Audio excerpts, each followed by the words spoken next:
Now, I go to a doctor, a regular doctor for treatment and so on, and recently I was changed, have to change medical clinics, which I won't go into all the details of that. So I went to this new clinic to check them out to see if I wanted to change to this clinic or not, because the one I go to is moving to another part of town, and so on.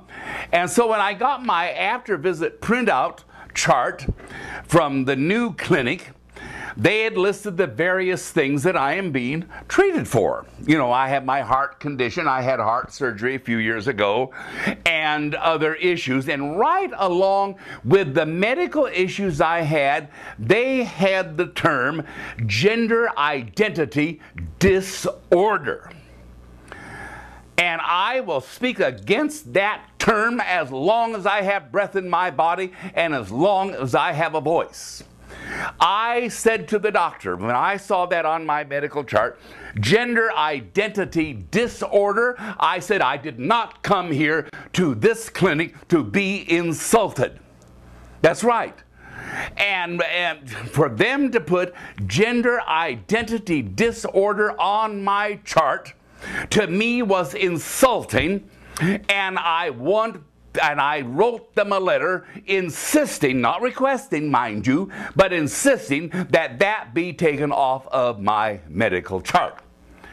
Now, the argument comes along that some trans people feel they need that term in order to qualify for financial help for medicals, for surgeries, and things like that.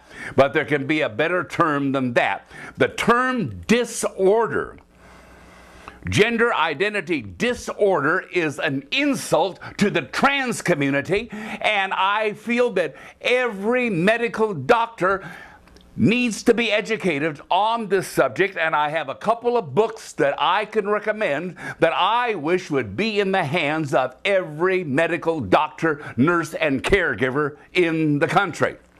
But I want to share with you the letter that I just sent to this clinic about that very thing that a very good friend of mine helped me write in an effort to try to educate the medical community. I said, "Dear Dr. So-and-so, on my recent visit to the clinic, I noticed on my paper summary of the visit that I was categorized as having gender identity disorder. Frankly, I'm shocked that such an archaic and inappropriate categorization would still be in use in a modern medical setting where people ought to know better." That's right. Oh, I've got to repeat this again. I want to make sure that you get it, especially if you're in the medical profession.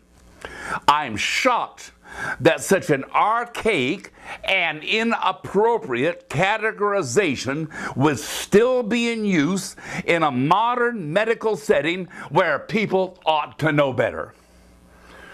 While it is true that I am a transgender woman, I do not in any way consider it a disorder, and such a classification, even for medical purposes, I consider to be an insult to me personally and to any transgender person who is so classified.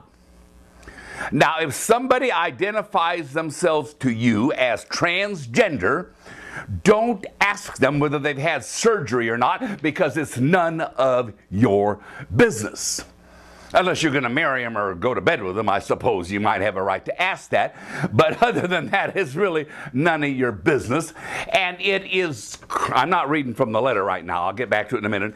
It is cruel and vicious and inhumane to demand that somebody have sex change surgery before they can be classified and identified as transsexual. That's right. It is cruel, it is vicious, it is inhumane, and inexcusable form of ignorance to demand that anybody have sex reassignment surgery in order to be classified as transsexual. And I haven't said anything whether I've had surgery or not, nor do I intend to, because it's none of your business. I am Paula. Paula is who I am. There is no question about it. And I know that God accepts me as Paula. And when God called me to preach the gospel, my transsexuality had nothing to do with it.